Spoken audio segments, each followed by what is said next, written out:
Hey everyone, and welcome back to the channel. So in today's head-to-head comparison, let's take a look at the Lexus LC500 and the Lexus RCF. This is a track edition, which is really cool to take a look at. I have full detailed reviews on both of these exact models, so if you want to see them in greater details, take a look at those separate review videos. Huge shout out to Hendrick Lexus Northlake for providing both of these vehicles for me today. Take a look at their website. That link is down in the description below. So let's get right into it. Let's start off with the LC500. These have a starting MSRP right around $98,400. This is powered by the 5-liter naturally aspirated V8. It is paired to a 10-speed automatic, and it pumps out 471 horsepower, 398 pound-feet of torque. For the RCF, these start around $67,100, so significantly less for this model.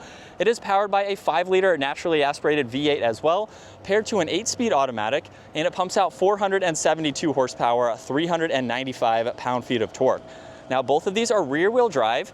We have curb weights of 3,900 pounds for the RCF, 4,300 pounds for the LC500. 0 to 60 is going to be 4 seconds for the RCF, 4.4 for the 500.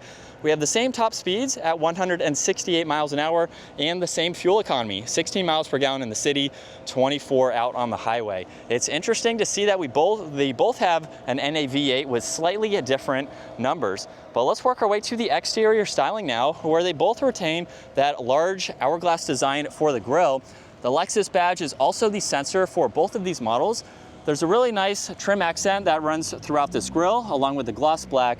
And then take a look at the headlight design. There's a triple beam design with a trim accent surrounding that.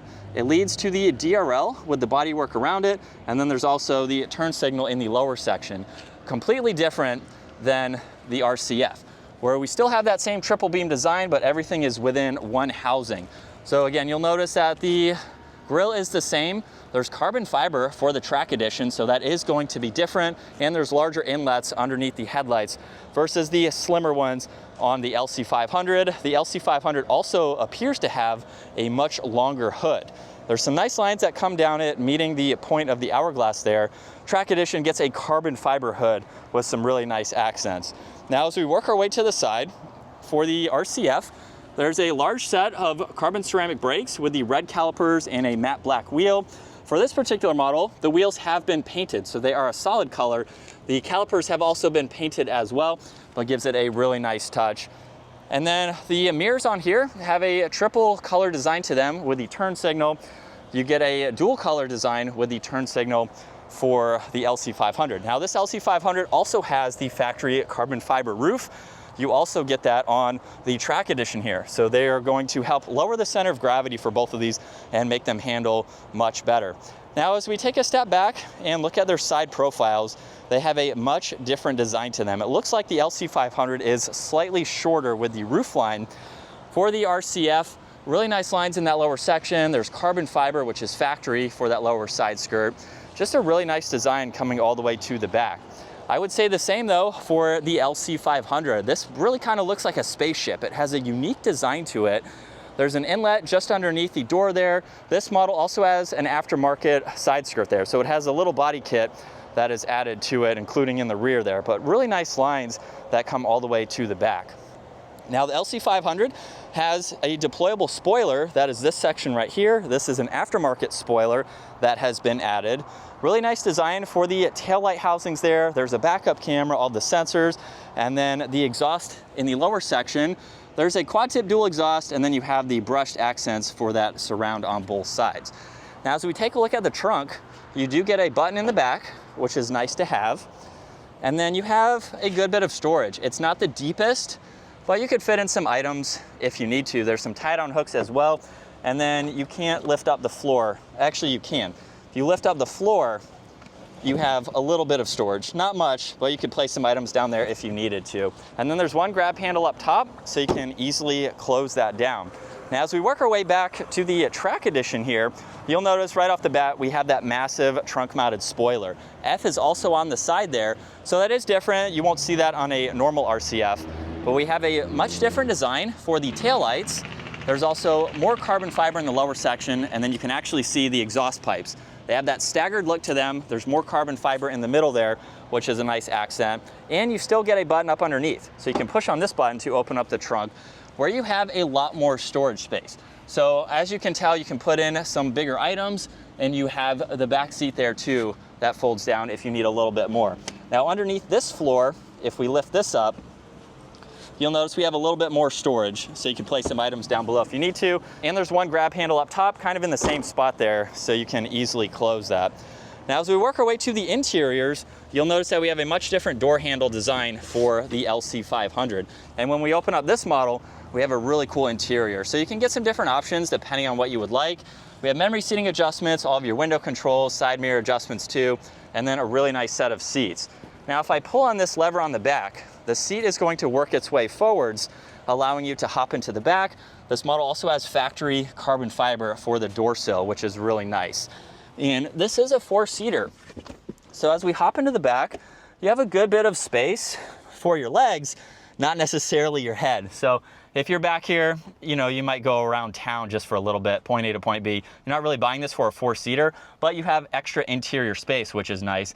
And this also has Alcantara for the entire headliner. So you have some nice seats. Maybe if you have some small kids, it's a practical vehicle for that. Maybe put in some car seats or something like that. And as we work our way back to the RCF, we have the different door handle design. And then this model has a very similar interior. So neat to see these are almost matching. There's carbon fiber in the weave here.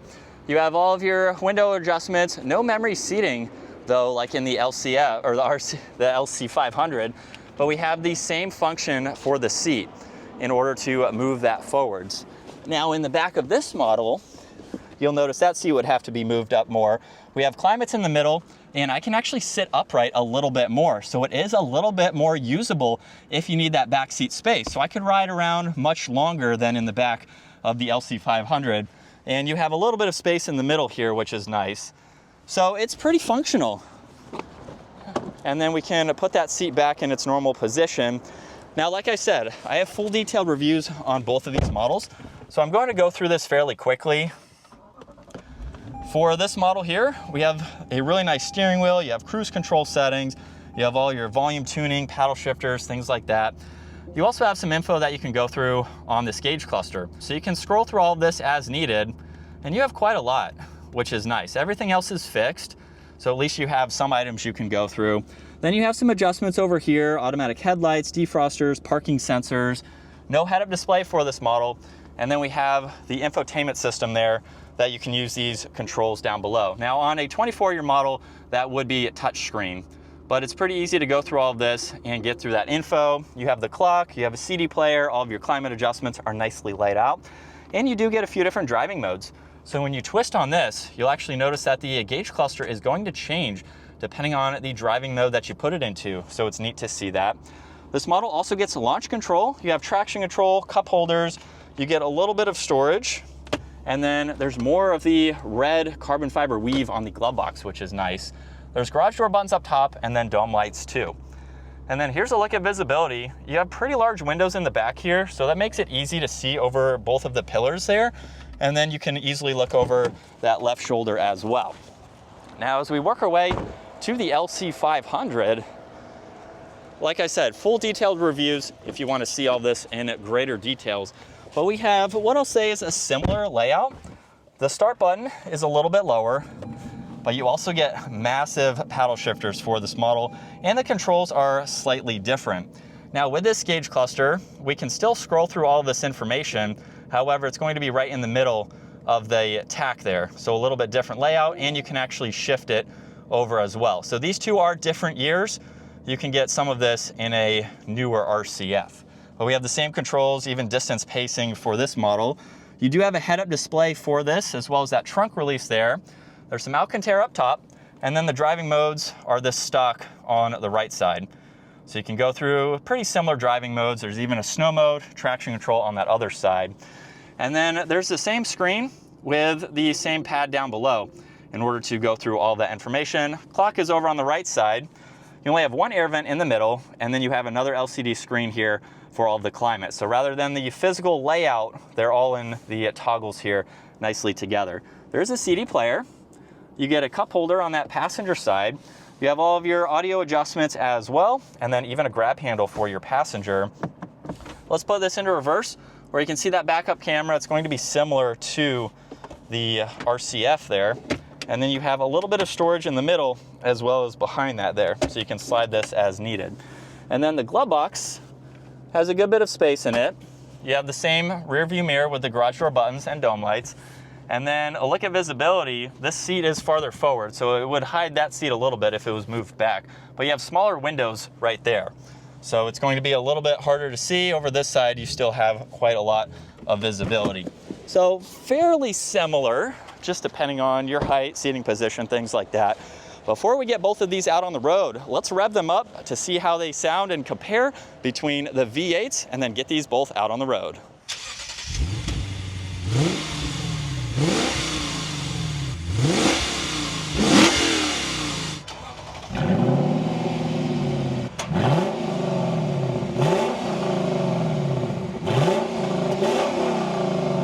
And we're still in the Sport Plus setting, second gear. Here we go.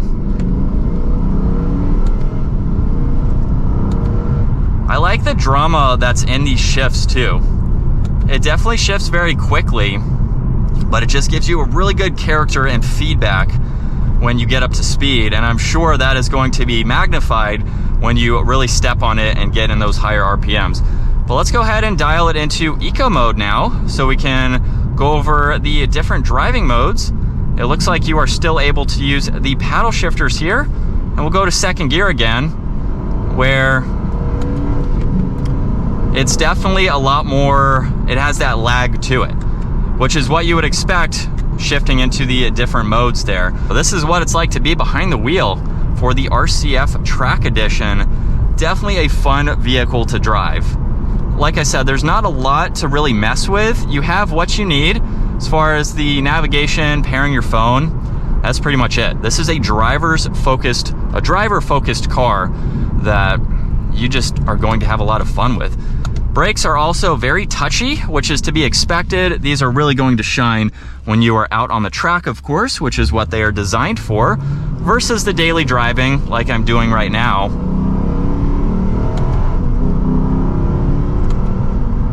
It sounds good. I do wish it was a little bit louder. It'd be nice to see maybe an active exhaust with these driving modes. It's unreal how fun this car is with that NA V8 compared to turbo engines where you can get a lot more power. Power is not necessarily everything or important when it comes to how a vehicle performs on the track. This vehicle right here is going to be very quick, very fun to drive.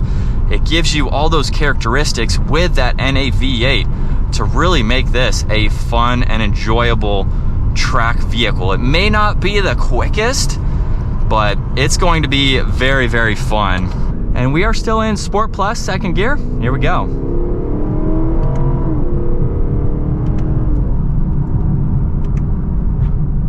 And that sounds so good. And again, the shifts are pretty much instant. It makes it very fun to drive. Downshifts also seem very smooth, so there might be some built-in rev matching for this.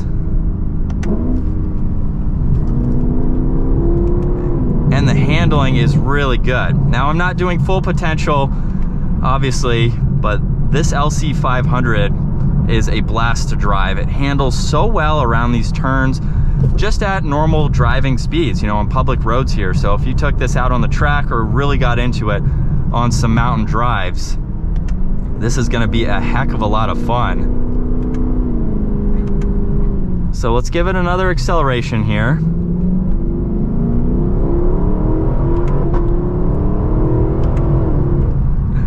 It seems that you can get like a crisp shift when you get a little bit higher in the RPM range. So I'm only experiencing that in about second, third gear there, since I'm not going any higher, but it sounds so good. With other manufacturers going towards turbo engines, even smaller displacements with hybrid systems, turbos, things like that, Lexus is putting some of those engines in their models, but so far they have kept the LC500 with that NA V8, which a lot of people like, including myself. We do have some other Lexus models with NA engines, because like I said, this isn't the most powerful, but the character that you get from this, you can't replace with turbos, you can't replace with the hybrid electric systems. you just can't replace that feeling that you get with a vehicle like this. So back from our test drives now with the LC500 and the RCF. Now being the track version, this is going to be a little bit stiffer. The suspension is different compared to a non-track version of the RCF, but they drive fairly similar, with this LC500 being a little bit more luxury focused. There's no track version for the LC500, so if you plan on doing a lot of driving like that, you can pretty much get the same vehicle just with it being a little bit lighter. Now the track edition is also a few 100 pounds lighter than a non-track version, so it's still going to weigh less than the LC500, but I don't think you can go wrong with either one of these. If you plan on putting kids in the back, or you need more than just 2 seats, the RCF is going to be the better buy. If you're just looking for a very practical, exotic looking sports car, the LC500 is going to check those boxes. Having that NA V8, I know a lot of people like. In a world where cars are going to turbo engines, they're going with a smaller displacement, you can still get some Lexus models with that V8, and they sound good too. They drive really nice. It's not all about horsepower necessarily. Both of these vehicles are fairly quick. They handle very, very well, and you have a good bit of power to have some fun, especially if these are your daily drivers, you're doing a lot of daily driving. You can still have a very nice sports car for the roads and a vehicle that you can take on back mountain roads, or you can take to the track and have a lot more fun. So comment down below, would you go RCF or LC500? It's a tough one for me. I like the looks of the LC500, but just the drive in the RCF, especially with the track edition, I don't know, you can't really beat. But the LC500 has a great drive to it as well. So let me know which Lexus model you are going with. If you enjoyed today's video, give it a huge thumbs up and consider smashing that subscribe button so you can stay up to date with our daily uploads. I will see you all in the next video.